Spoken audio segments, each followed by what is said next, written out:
I remember when, at the age of 24, my first husband took the rent money and the bill money and went to work and never came home again.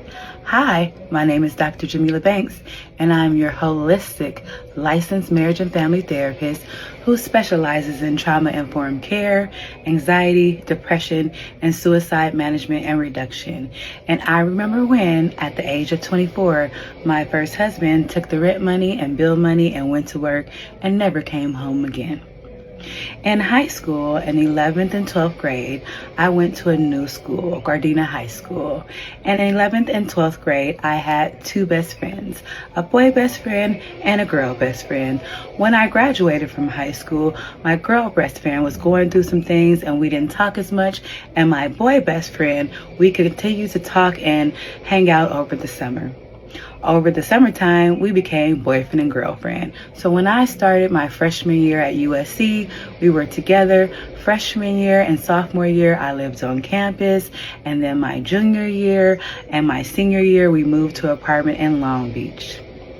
At 21, I decided I wanted to get married. He decided that he wanted to get married too. And we got married before my last semester of school.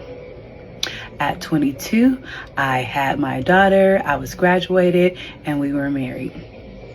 From the age of 22 to 24, we had differences of opinions as far as mind, body, spirit, relationships, and finances. We were really young at the time, and instead of communicating with each other, we each did different things, that we shouldn't have done. He dibbled and dabbled, I dibbled and dabbled, and for a couple of years, we did harmful things to hurt each other.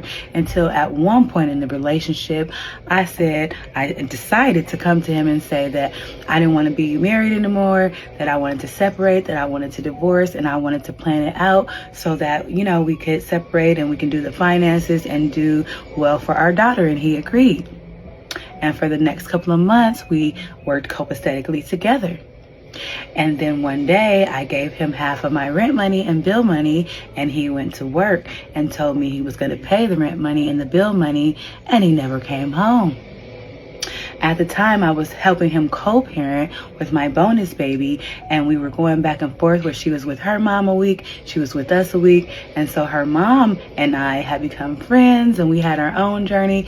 So she called me like a week later and asked me where he was because he didn't pick up my bonus baby. And I did not know. The second week, he called me and asked me to have my 3-year-old, who could not really talk at the time. I told him he could see her at my mom's house, and where was my rent money and where was my bill money. He saw her at my mom's house maybe about a month.